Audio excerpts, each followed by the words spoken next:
നമസ്കാരം. ഇന്ന് നമ്മുടെ മൂന്നാം മോദി സർക്കാർ അധികാരത്തിലേക്ക് കയറി. എല്ലാവരും അതിൻ്റെ ഒരാഘോഷത്തിമുറുപ്പിലാണ്. കേരളത്തിൽ നല്ലൊരു ഭൂരിപക്ഷത്തോടു കൂടി സുരേഷ് ഗോപി ജയിക്കുന്ന സാഹചര്യവും ഉണ്ടായി. അപ്പോൾ കേരളത്തിലൊരു സീറ്റ് കിട്ടി. രാഷ്ട്രീയവും സൂഫിസവും തമ്മിൽ എന്താണ് ബന്ധമെന്ന് ചോദിച്ചു കഴിഞ്ഞാൽ, നമുക്കൊക്കെ ജീവിക്കാനുള്ള സൗകര്യങ്ങൾ ഒരുങ്ങിക്കിട്ടുമ്പോഴാണ് നമുക്കെന്ത് പ്രവൃത്തിയും ചെയ്യാൻ പറ്റുള്ളൂ. എല്ലാ മേഖലകളും വളർന്നു വന്നത് വലിയ പ്രയത്നത്തിലൂടെ തന്നെയാണ്. ഓരോ കാലഘട്ടത്തിലും ആ പ്രയത്നങ്ങൾക്ക് വ്യത്യസ്തമായിട്ടുള്ള രീതികളുണ്ടായിരുന്നു. പലതരത്തിലാണ് ഓരോ മനുഷ്യരും ജീവിതത്തെ മുന്നോട്ട് കൊണ്ടുവരാൻ ശ്രമിച്ചത്. ഓരോ വിശ്വാസ പ്രമാണങ്ങളനുസരിച്ചുകൊണ്ട് ഇപ്പോൾ ക്രിസ്ത്യൻ്റെയും മുസൽമാൻ്റെയും ജീവിതം പരിശോധിച്ചാൽ നമുക്ക് കാണാൻ കഴിയുന്നത് ഒരു ആദം ഹവ്വ ആ കഥയിൽ നിന്നാണ് തുടങ്ങുന്നത്. അപ്പോൾ അവരുടെ ചരിത്രം, ആ ചരിത്രത്തിൽ അവർക്ക് 2 സന്താനങ്ങൾ ഉണ്ടാവുകയും പിന്നെ അതിലൊരു പെൺസന്താനം ഉണ്ടാവുകയും പിന്നെ ആ 2 ആൺസന്താനങ്ങളും കൂടി ഈ ഒരു പെണ്ണിനെ കെട്ടാൻ വേണ്ടി നടത്തിയ വിപ്ലവകരമായ കാര്യത്തിലൂടെയാണ് അവിടെ ആബേലും കാബേലും തമ്മിലുള്ള യുദ്ധം. അവിടെ നിന്ന് യുദ്ധം തുടങ്ങി. അപ്പോൾ ഒരു പെണ്ണിൽ നിന്നാണ് യുദ്ധത്തിൻ്റെ തുടക്കം, പെണ്ണിന് വേണ്ടിയിട്ടുള്ള യുദ്ധം. അങ്ങനെ യുദ്ധങ്ങൾ പലതരത്തിൽ പിന്നീട് ഓരോ കാലഘട്ടത്തിലും കടന്നു വന്നു.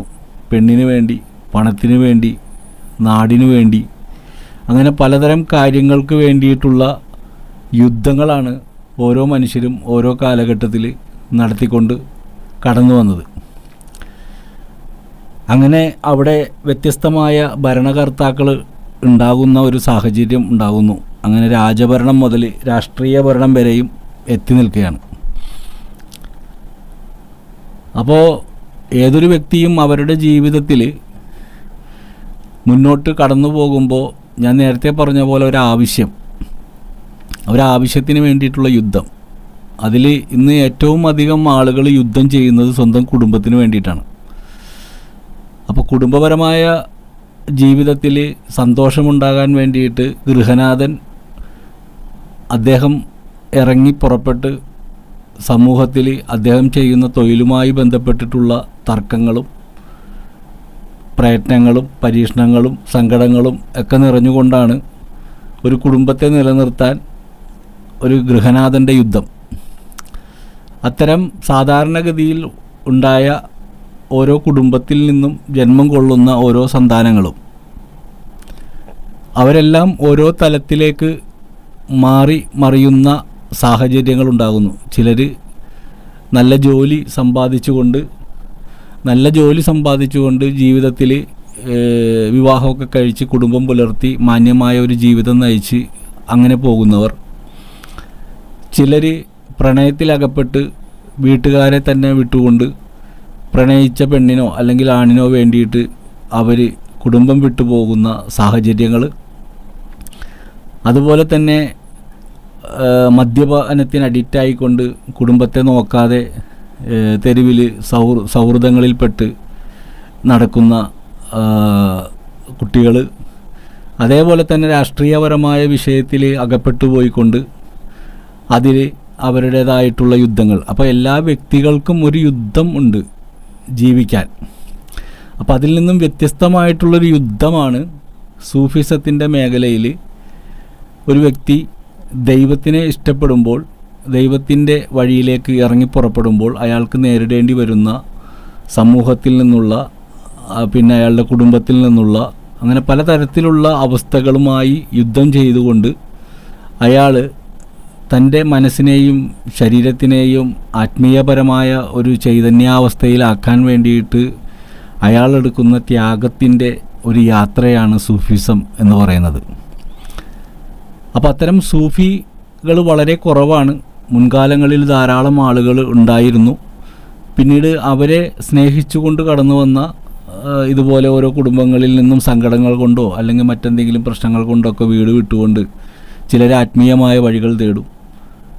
അപ്പോൾ അങ്ങനെ ആത്മീയമായ വഴികൾ തേടുന്ന ആളുകൾ ഇത്തരം ആളുകളുടെ അരികിൽ എത്തപ്പെടുകയും അവരുടെ ശിക്ഷണത്തിൽ അകപ്പെട്ടുകൊണ്ട് വളരെ സത്യസന്ധമായ ഒരു ജീവിതം, സ്വന്തം മനസ്സിലുള്ള ആഗ്രഹങ്ങളെയും ആവശ്യങ്ങളെയും ഒക്കെ അടക്കി ജീവിക്കാനുള്ള ഒരു കരുത്ത്, ഒരു കാട്ടിൽ എന്താ പറയുക, സ്വാതന്ത്ര്യത്തോടുകൂടി ഓടി നടക്കുന്ന ഒരു ആന, അതെല്ലാം ചവിട്ടി മെതിക്കാൻ കഴിവുള്ളതാണ്. പക്ഷെ അതിനെ പിടിച്ചു കൊണ്ടുവന്ന് മെരുക്കി ഇരിയാനെ നിൽക്കാനെ എന്നൊക്കെ പറയുമ്പോൾ ആ വലിയ മൃഗം ഇരിക്കുകയും നിൽക്കുകയും ചെയ്യുന്നൊരു അനുസരണയുള്ള മൃഗമായി മാറുന്നത് പോലെ ഈ മനുഷ്യൻ ഒരു ഗുരുവിൻ്റെ അരികിലേക്ക് വരുമ്പോൾ അവനെ മെരുക്കാനായിട്ട് ഗുരു ഉപയോഗിക്കുന്ന ഓരോരോ തന്ത്രങ്ങളുണ്ട്. അത് അവനെ മാറ്റിയെടുക്കാൻ വേണ്ടിയിട്ടാണ്. അവൻ്റെ ശീലങ്ങളൊക്കെ പലതരത്തിലായിരിക്കും. ചിലർക്ക് മദ്യത്തിനോടായിരിക്കും, ചിലർക്ക് പെണ്ണിനോടായിരിക്കും, ചിലർക്ക് മറ്റിതര വസ്തുക്കളോടായിരിക്കും. അങ്ങനെ ഓരോ ഭ്രമങ്ങളുള്ള ആഗ്രഹങ്ങൾ ഉള്ളവരായിരിക്കും. ഒടുവിൽ ഇതൊന്നും നടക്കാതെ ആകുമ്പോൾ മാനസികമായി ഡിപ്രഷനിലായിട്ട് ചിലർ മദ്യത്തിന് അഡിക്റ്റായി അങ്ങനെ ജീവിതം കളയും. ചിലർ നാട് വിട്ടുപോയി എവിടെയെങ്കിലും ചെന്ന് എന്തെങ്കിലും ജോലി ചെയ്ത് ജീവിക്കും. ചില ആളുകൾ ഇത്തരം ആളുകളുടെ അരികിൽ വന്ന് പെടുമ്പോൾ അവരിൽ കയറിയിരിക്കുന്ന ഈ ഭ്രമത്തെ ഇല്ലായ്മ ചെയ്യാൻ വേണ്ടിയിട്ട് അവരുടെ മനസ്സും അവരുടെ ചിന്താഗതികളെയും മനസ്സിലാക്കുന്ന ഗുരു അവരെ ചില പരീക്ഷണങ്ങളിലൂടെ പയ്യെ മാറ്റിക്കൊണ്ടുവരാനായിട്ട് എടുക്കുന്ന പരിശ്രമങ്ങളുണ്ട്. ആ പരിശ്രമങ്ങളാണ് ഈ ത്വരീഖത്ത് എന്ന് പറയുന്ന വിഷയത്തിലൂടെ ഒരു സൂഫിയെ ശിഷ്യപ്പെടുന്ന ഒരു ശിഷ്യൻ ത്വരീഖത്തിലൂടെയാണ് ആദ്യത്തെ കാൽവയ്പ് നടത്തുന്നത്.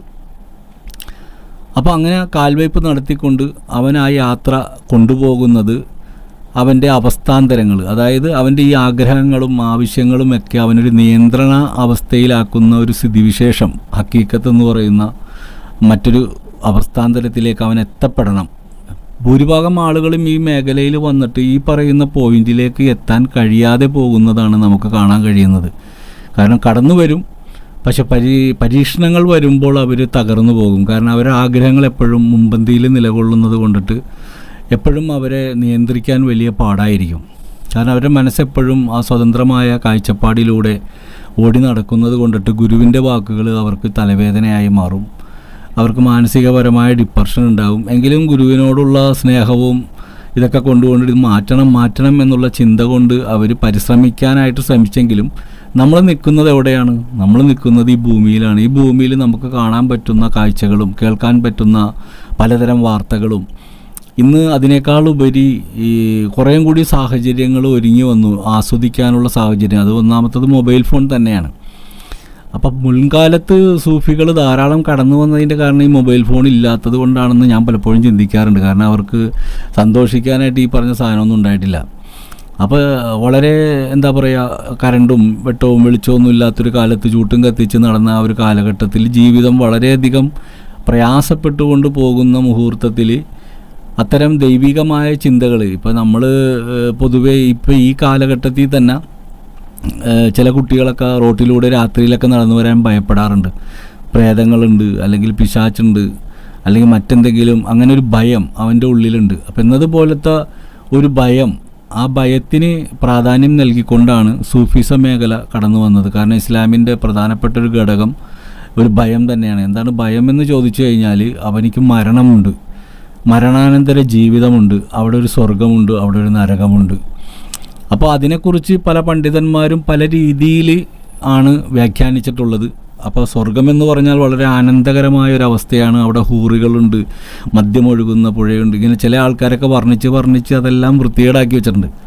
യഥാർത്ഥത്തിൽ സ്വർഗം എന്ന് പറയുന്നത് ഒരു മനുഷ്യൻ അവൻ്റെ ഉള്ളിലെ ഈ പറയുന്ന എല്ലാ വസ്തുക്കളെ കാണുമ്പോൾ അടങ്ങി നിൽക്കുന്ന ഒരു സാഹചര്യം. ഇപ്പം ഞാൻ പോലും ഈ സൂഫിസത്തിൻ്റെ മേഖലയിൽ നമ്മൾ കടന്നു വന്നപ്പോൾ നമ്മുടെ ഷേഖന്മാരുമായി ബന്ധം സ്ഥാപിച്ചുകൊണ്ട് മുന്നോട്ട് കടന്നു വന്നപ്പോൾ നമുക്ക് പലതിനോടും ആഗ്രഹങ്ങളുണ്ടായിരുന്നു. അപ്പോൾ ഈ ആഗ്രഹങ്ങളെല്ലാം ഓരോന്നോരോന്നായിട്ട് നമ്മൾ ഒഴിവാക്കാൻ ശ്രമിക്കുന്ന ഒരവസ്ഥ. ഈ ബീഫ് ഫ്രൈ കഴിക്കുന്നുണ്ടായിരുന്നു, അപ്പോൾ നമ്മളത് എങ്ങനെ നിർത്താം, അത് കഴിക്കൽ നിർത്തി. അങ്ങനെ പൊതുവെ കല്യാണങ്ങൾ കൂടുന്നത്, അതുപോലെ തന്നെ അങ്ങനെ ആനന്ദകരമായിട്ടുള്ള എല്ലാ പ്രോഗ്രാമുകളിൽ നിന്നും മെല്ലെ നമ്മളിങ്ങനെ വിട്ട് പോരുന്നൊരവസ്ഥ. ഇതെല്ലാം കാണുമ്പോൾ നമുക്കൊന്നും തോന്നാത്തൊരവസ്ഥ. പണ്ടങ്ങനെയല്ല, നമ്മിത് കാണുമ്പോൾ അവിടെ ഓടിയെത്താനും അവിടെ അതിൽ പങ്കുകൊള്ളാനും അതിൽ കിടന്ന് തലകുത്തി മറിയാനും ഒക്കെ നമുക്ക് ഭയങ്കര ഇൻട്രസ്റ്റഡ് ആയിരുന്നു. പക്ഷെ ഇപ്പോൾ അതൊന്നും നമ്മുടെ ഉള്ളിലേക്ക് വരുന്നില്ല. നമുക്കവിടെ ഇരിക്കുമ്പോൾ ഒരു വല്ലാത്തൊരു അസ്വസ്ഥത ഫീൽ ചെയ്യും. അപ്പോൾ നമ്മളുടെ മനസ്സ് ഒരു ഏകാന്തമായ ഒരു അവസ്ഥയിലേക്ക് കൊണ്ടുവന്നുകൊണ്ട് ഒന്നിനോടും താല്പര്യമില്ലാത്ത, അപ്പോൾ എന്തെങ്കിലും കേട്ടാൽ കേട്ടു, കണ്ടാൽ കണ്ടു എന്നുള്ളൊരു മനസ്സ് കൊണ്ടുവരികയാണ്. അപ്പോൾ അതൊരു ആത്മീയ ഗുരുവിൻ്റെ ശിക്ഷണത്തിലൂടെ നമ്മൾ നേടിയെടുക്കുന്നതാണ്. ഞാൻ ചില സമയത്ത് ലുലു മാളിലൊക്കെ ചെല്ലുമ്പോൾ ഞാൻ വെറുതെ ഇതൊന്നും കഴിക്കില്ലെങ്കിലും അവിടെ ഉണ്ടാക്കി വെച്ചിരിക്കുന്ന ഈ ആഹാര പദാർത്ഥങ്ങളുടെ മുമ്പിൽ പോയിട്ട് ഞാനിങ്ങനെ നോക്കി നിൽക്കും. അപ്പോൾ കുറച്ചധികം നേരം ഞാനിങ്ങനെ നോക്കി നിന്നിട്ട് ഞാനിങ്ങനെ എന്നെ തന്നെ പരിശോധിക്കും. എൻ്റെ വായിൽ നിന്ന് വെള്ളം വരുന്നുണ്ട് ഇതൊക്കെ കണ്ടിട്ട്. കാരണം എനിക്ക് കൊതി വരുന്നുണ്ടോ എന്ന് ഞാൻ നോക്കും. കൊതി വരുന്നുണ്ടെങ്കിൽ ഞാൻ നന്നായിട്ടില്ല. അപ്പോൾ ഇതെല്ലാം കണ്ടിട്ട് നമ്മളെ തന്നെ ഒന്ന് അടയ്ക്കുക, നമ്മൾ ശരിയായി, നമുക്ക് ഇതൊന്നും കണ്ടിട്ടൊന്നും തോന്നുന്നില്ല, എന്തെങ്കിലും കിട്ടിയാൽ മതി, അങ്ങനെയൊക്കെ ഉള്ളൊരു മൈൻഡിലേക്ക് നമ്മൾ നിയന്ത്രിച്ച് കൊണ്ടുവരുന്നു. കാരണം ഇതൊരു വലിയ പാഠമാണ്. കാരണം എന്താ വെച്ചാൽ നമ്മളുടെ ഈ നാട്ടിൽ പലതരത്തിലുള്ള അവസ്ഥകൾ വന്നു പെടാറുണ്ട്. ഇപ്പോൾ വെള്ളപ്പൊക്കം വന്നപ്പോൾ ധാരാളം ആളുകൾ ഈ പറയുന്ന പോലെ സ്വന്തം വീടും കുടുംബമൊക്കെ വിട്ടുകൊണ്ട് ഏതെങ്കിലും ഒരു സ്കൂളിലോ അല്ലെങ്കിൽ അങ്ങനെയുള്ള സ്ഥലത്തൊക്കെ അഭയം പ്രാപിക്കുമ്പോൾ അവരുടെ ഇഷ്ടത്തിന് ആഹാരം കഴിക്കാനോ ഇഷ്ടത്തിന് വെള്ളം കുടിക്കാനോ ഒന്നും കഴിയാത്തൊരു സാഹചര്യമാണ്. ഇഷ്ടാനുസരണം ചെയ്യുന്ന കാര്യങ്ങൾക്കൊക്കെ തടസ്സം വന്നു. അതിനുവേണ്ടി മറ്റു പലരെയും ആശ്രയിക്കേണ്ട അവസ്ഥ വന്നു. ഈ സമയത്തൊക്കെ നമുക്കൊരു ദാഹം അല്ലെങ്കിൽ ഒരു വിശപ്പൊക്കെ ഉണ്ടാകണമെങ്കിൽ നമുക്കതിനെ കൺട്രോൾ ചെയ്യാൻ പറ്റില്ല. കാരണം എന്താ, നമുക്കപ്പോൾ തന്നെ ഇത് കിട്ടണം. വീട്ടിൽ നമ്മൾ ആ സമയത്ത് തന്നെ ചായ ചോദിച്ചു വാങ്ങി കുടിച്ചതാണ്, ആഹാരം വിശന്നപ്പോൾ വേഗം താന്നു പറഞ്ഞ് കഴിച്ചതാണ്. പക്ഷെ ഇത്തരം സ്ഥലങ്ങളിലേക്ക് വരുമ്പോൾ നമുക്ക് ദാഹിക്കുമ്പോൾ അപ്പം തന്നെ ദാഹം തീർക്കാനുള്ള വെള്ളമോ അപ്പം തന്നെ ഒരു ചായ വേണമെങ്കിൽ ചായയോ ഇതൊന്നും നമുക്ക് കിട്ടില്ല. അപ്പോൾ സാഹചര്യങ്ങൾ നമ്മുടെ മുമ്പിലേക്ക് എങ്ങനെയൊക്കെ കടന്നു വരുമെന്ന് നമുക്ക് പറയാൻ പറ്റില്ല. അപ്പോൾ എല്ലാ സാഹചര്യങ്ങൾ വന്നാലും അവിടെയൊക്കെ മനസ്സുറപ്പിച്ച് നിൽക്കാനുള്ളൊരു മനക്കരുത്ത് ഉണ്ടാക്കിയെടുക്കലാണ് ഈ സൂഫിസത്തിലൂടെ നടക്കുന്നത്. അത് പ്രളയം വരാൻ വേണ്ടി മാത്രമല്ല, മറിച്ച് എല്ലാത്തിലും ഒന്ന് അടങ്ങി നിൽക്കാനുള്ള ഒരു മാനസികാവസ്ഥ നേടിക്കഴിഞ്ഞാൽ എല്ലായിടത്തും നമുക്ക് വിജയിക്കാൻ കഴിയുമെന്നുള്ളത്. ഇപ്പോൾ നമ്മൾ നടന്നിങ്ങനെ പോകുന്ന സമയത്ത് ഒരു വെള്ളം കിട്ടാത്തൊരു സ്ഥലത്ത് ചെന്നാൽ നമുക്ക് അതിനെ കൺട്രോൾ ചെയ്യാൻ പറ്റും. ആഹാരം കിട്ടും. ഇപ്പോൾ ഒരു ഹർത്താൽ പെട്ടെന്ന് വന്ന് എല്ലാ കടകളും പൂട്ടിക്കഴിഞ്ഞാൽ വിശക്കുന്നവനിക്ക് ആ സമയത്ത് ഭക്ഷണം കിട്ടിയില്ലെങ്കിൽ പ്രാന്ത് പിടിച്ചു പോകില്ലേ. ഇത്തരം ആളുകൾക്ക് അവിടെ ഒന്നും തോന്നില്ല, അവർക്കതിനെ തരണം ചെയ്യാൻ പറ്റും. മനസ്സിലായില്ലേ? അപ്പോൾ എന്നതുപോലെ നമ്മളുടെ ആഗ്രഹങ്ങളെ അടക്കി ചങ്ങലക്കിട്ടുകൊണ്ട് നമ്മുടെ മനസ്സിനെയും ചിന്താഗതികളെയും ഒക്കെ നിയന്ത്രണാവസ്ഥയിലാക്കിയിട്ട് ആവശ്യത്തിന് ഉപയോഗിക്കുന്ന തരത്തിലേക്ക് കൊണ്ടുവന്നെത്തിക്കുന്ന ഒരു സിസ്റ്റമാണ് സൂഫിസം എന്ന് പറയുന്നത്. എങ്കിലും സൂഫികളിൽ ധാരാളം ഈ സൂഫികളിൽ ഒരിക്കലും കള്ളന്മാരുണ്ടെന്ന് ഞാൻ വിശ്വസിക്കുന്നില്ല. കാരണം സൂഫികളിൽ ഒരിക്കലും കള്ളന്മാരുണ്ടാകില്ല. സൂഫിക്ക് ഒരിക്കലും കള്ളനാകാൻ പറ്റില്ല. കാരണം സൂഫിസം എന്ന് പറയുന്നത് ഒരു പഠനശാല തന്നെയാണത്. ആത്മീയമായിട്ടുള്ള ചിന്താഗതിയിൽ നടക്കുന്ന, പക്ഷേ ഇവിടെ നടക്കുന്ന വിഷയം ജ്യോത്സ്യ സംബന്ധമായിട്ട്, അതായത് മറ്റുള്ളവരുടെ പ്രശ്നങ്ങൾക്ക് പരിഹാരങ്ങൾ കാട്ടിക്കൊടുക്കാൻ വേണ്ടി നടക്കുന്ന ആളുകൾക്കിടയിലാണ് ഇത്തരം ആൾദൈവങ്ങളും അതുപോലെയുള്ള കാര്യങ്ങളൊക്കെ. കാരണം അവരുടെ ആവശ്യം പണമാണ്. അപ്പോൾ അവർക്ക് ആൾക്കാരുണ്ടായേ പറ്റുള്ളൂ. അപ്പോൾ ഒരുപക്ഷെ എന്തെങ്കിലും നക്ഷത്രഫലം പഠിച്ചവരോ അല്ലെങ്കിൽ ജ്യോതിഷം മനസ്സിലാക്കിയവരോ അല്ലെങ്കിൽ വല്ല മാജിക്ക് പഠിച്ചവരോ ഒക്കെ ജീവിതത്തിൽ വല്ല വഴിയൊക്കെ മുട്ടുമ്പോൾ, ഇപ്പോൾ എല്ലാവർക്കും മുതുകാടാകാൻ പറ്റില്ലല്ലോ. അപ്പോൾ ഇതൊക്കെ പഠിച്ച അത്യാവശ്യം ചെറിയ ചെറിയ ആൾക്കാരൊക്കെ സാഹചര്യങ്ങൾ നോക്കി വരുമ്പോൾ അവർ ചിലപ്പോൾ ഒരുപക്ഷെ കള്ളസന്യാസിമാരായി മാറും. കാരണം ഇന്ന് ലോകത്ത് നോക്കുമ്പോൾ ഭൂരിപക്ഷം നമ്മൾ എവിടെ നോക്കിയാലും, ഏത് ജ്യോത്സ്യനായാലും ഏത് അമ്പലത്തിലായാലും ഏത് പള്ളിയിലായാലും ഏത് പ്രശ്നം പറയുന്ന സ്ഥലത്തായാലും നമ്മൾ ഏറ്റവും അധികം കാണുന്നത് സ്ത്രീകളെയാണ്. പൊതുവേ സ്ത്രീകളാണ് മനോവിഷമങ്ങളുമായിട്ട് വന്ന് എത്താറുള്ളത്. അവരുടെ മനസ്സ് ഈ പറഞ്ഞ പോലെ എന്തെങ്കിലും പറഞ്ഞാൽ എന്തും വിശ്വസിക്കുന്നൊരു സാഹചര്യത്തിലേക്ക് പോകുന്നതായതുകൊണ്ട് ഇത്തരം ആളുകളുടെ മുമ്പിൽ ചെന്ന് പെട്ടുകൊണ്ട് എന്താ അത് പറ്റുന്നത്, അവരുടെ പ്രശ്നം പറയാൻ ചെല്ലണയാണ്. ആ പ്രശ്നം പറയാൻ ചെല്ലുമ്പോൾ അതിനെ മുതലെടുക്കുന്നവർ ഉണ്ടാകും. അതിൽ ആൾദൈവം മുതൽ ജ്യോത്സ്യന്മാർ മുതൽ ഇങ്ങോട്ട് പലതരത്തിലുള്ള മാന്ത്രിക വിദ്യകളുമായിട്ടിരിക്കുന്ന ധാരാളം ആളുകളുണ്ട്. അത് ആ മേഖലയിലാണ്. സൂഫിസത്തിൽ ഒരിക്കലും കള്ളസന്യാസിമാരില്ല. ചില മുസ്ലിയാക്കന്മാർ പ്രസംഗിക്കുമ്പോൾ ഞാനിങ്ങനെ കേൾക്കാറുണ്ട് കള്ളത്തൊരീക്കത്ത്. അങ്ങനെ ഒരു തൊരീക്കത്തില്ല. കള്ളത്തൊരീക്കത്ത് എന്ന് പറയുന്നൊരു തൊരീക്കത്തില്ല. ഇല്ലാത്തൊരു സാധനം ഉണ്ടെന്ന് പറയുന്നില്ലല്ലോ. ഞാൻ പറഞ്ഞില്ലേ, വേഷം കെട്ടുന്ന, ഇപ്പം നമ്മുടെ നാട്ടിൽ കള്ളന്മാരും ഉണ്ട്, നല്ല ആൾക്കാരും ഉണ്ട്. അത് രണ്ടും നമുക്ക് തിരിച്ചറിയാൻ പറ്റും. ഇപ്പോൾ ഒരാൾ ആദ്യം ചെറുതായി കട്ട് ഇങ്ങനെ വരുമ്പോൾ ഏതെങ്കിലും ഒരു ദിവസം അയാൾ സ്വാഭാവികമായിട്ട് ജനങ്ങളിൽ ഒരു ദിവസം പിടിക്കപ്പെടുമല്ലോ. അപ്പോൾ അത് ഉറപ്പാണ്. അപ്പോൾ സൂഫികളിൽ അങ്ങനെ ഒരു സംഭവമില്ല. നമ്മൾ മനസ്സിലാക്കുന്ന സൂഫി വര്യന്മാരെ എല്ലാവരും എടുത്ത് പരിശോധിച്ചാൽ അവരെല്ലാം ഭൗതിക താല്പര്യങ്ങളോട് വിട പറഞ്ഞവരാണ്. അതുകൊണ്ട് അവർക്ക് കള്ളനാകാനും പറ്റില്ല, അവർക്ക് ഒന്നും മോഹിക്കാനും പറ്റില്ല, അവർക്ക് ഒരാളെ പറ്റിക്കാനും പറ്റില്ല. എങ്കിലും എല്ലാ മനുഷ്യരെ പോലെ തന്നെ സാധാരണ രീതിയിൽ ജീവിച്ച് പോകുന്നവർ തന്നെയാണ്. ചിലപ്പോൾ അവർക്ക് കുടുംബമുള്ളവരുണ്ടാവും, കുടുംബമില്ലാത്തവരുണ്ടാവും, പലതരത്തിലുള്ള ആൾക്കാരുണ്ടാവും. എങ്കിലും അവരൊക്കെ മറ്റുള്ളവർക്ക് സഹായം ചെയ്യാൻ വേണ്ടി മനസ്സ് കാണിക്കുന്നവരായിരിക്കും എപ്പോഴും. അവർക്കുണ്ടാക്കണമെന്നുള്ള മൈൻഡ് ഉണ്ടാകില്ല. അപ്പോൾ ഞാനൊക്കെ കണ്ടുമുട്ടിയ ഗുരുക്കന്മാരൊക്കെ അങ്ങനെയാണ്. അവർ നമുക്കെന്തെങ്കിലും വിഷമമുണ്ടെങ്കിൽ നമുക്കൊരു പരിഹാരം ഉണ്ടാക്കി തരാനാണ് ശ്രമിക്കാറ്, അല്ലാണ്ട് നമ്മുടെ കയ്യിലുള്ളത് വാങ്ങിച്ചെടുക്കാൻ നോക്കലല്ല. അപ്പോൾ പ്രശ്നപരിഹാരങ്ങളുമായിട്ട് അവർ നമുക്ക് തരുന്ന നിർദ്ദേശങ്ങൾ പാലിച്ച് നിന്നാൽ നമുക്ക് പ്രശ്നങ്ങളില്ലാതെ കടന്നു പോകാം. ചില ആൾക്കാർക്ക് അതിന് കഴിയില്ല. അപ്പോൾ ഞാൻ പോയിരുന്ന സ്ഥലത്ത് അവിടെ ഉണ്ടായിരുന്ന സൂഫിയുടെ അരികിൽ ഒരുപാട് ആളുകൾ പ്രശ്നങ്ങൾ പറയാനായിട്ട് വരും. വീടില്ല, മക്കളെ കെട്ടിക്കണം. അപ്പോൾ ഞാൻ ആലോചിക്കും, ഇവരുടെ അടുത്തേക്ക് ഇതും പറഞ്ഞുകൊണ്ട് തന്നെ എന്തിനാണ്? ഇവർ തന്നെ കുടുംബം ഉണ്ടായിട്ട് ആ കുടുംബത്തെയും വിട്ടിട്ട് ദൈവത്തിനെ കുറിച്ചിട്ട് സംസാരിക്കാൻ, ദൈവത്തിലേക്ക് അടുപ്പിക്കാനായിട്ടിരിക്കുന്ന ആൾക്കാരാണ്.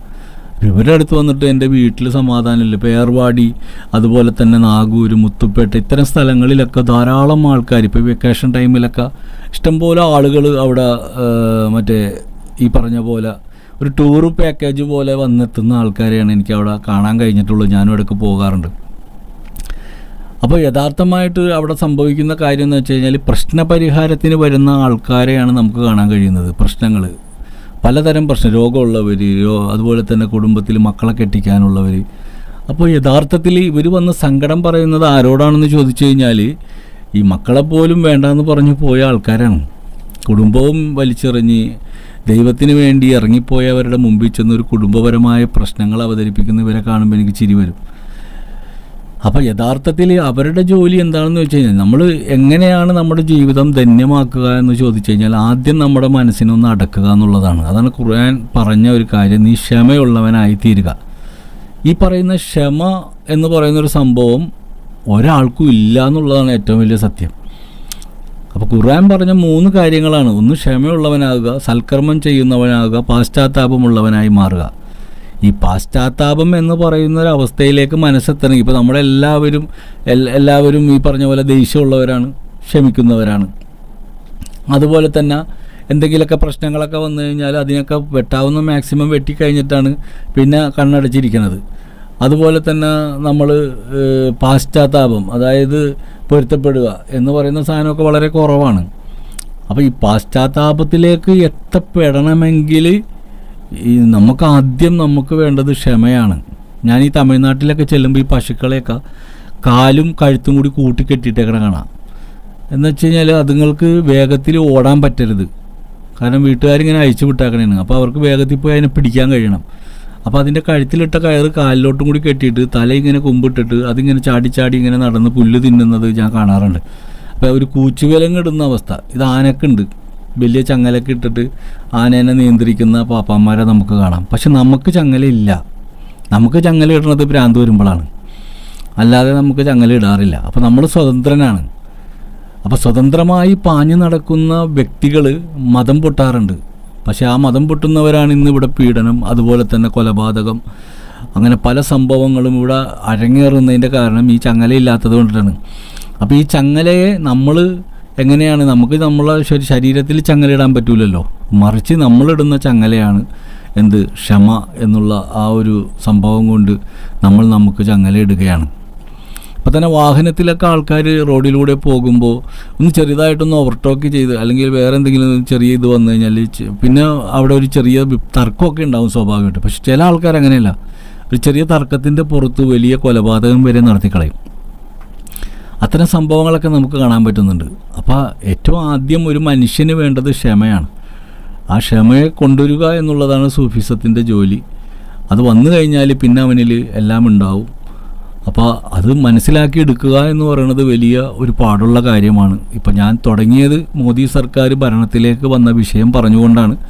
രാഷ്ട്രീയം എന്ന് പറയുന്നത് ഈ പറഞ്ഞ പോലെ തന്നെ ഒരു നാണയത്തിൻ്റെ 2 വശങ്ങൾ പോലെയാണ്. ഒരു ഭാഗത്ത് ജീവിക്കാനുള്ള നാണയത്തിൻ്റെ 1 രൂപ അല്ലെങ്കിൽ 2 രൂപ എന്ന് പറഞ്ഞാൽ അക്കം പോലെ, മറുഭാഗത്ത് ഗവൺമെൻറ്റിൻ്റെ ചിഹ്നം, അത് ദൈവത്തിലേക്ക് മനസ്സിനെ കൊണ്ടുപോകുക എന്നുള്ളതാണ്. അപ്പോൾ രണ്ടും കൂടി ചേർന്നാലാണ് ഈ പറഞ്ഞ പോലെ ജീവിതം ധന്യമാകുള്ളൂ. ഗവൺമെൻറ്റിൻ്റെ ചിഹ്നം മാത്രം കൊണ്ടുപോയി കടയിൽ കൊടുത്താൽ നമുക്ക് സാധനം തരില്ല. 1 രൂപ എന്ന് അതിൽ എഴുതി വെച്ചത് കൊണ്ട് മാത്രം കൊടുത്താൽ നമുക്ക് കിട്ടില്ല. രണ്ടും കൂടി ചേർന്നാലാണ് കിട്ടുള്ളൂ. എന്നതുപോലെ മനുഷ്യൻ്റെ ജീവിതത്തിൽ നെഗറ്റീവും പോസിറ്റീവും ഉണ്ട്.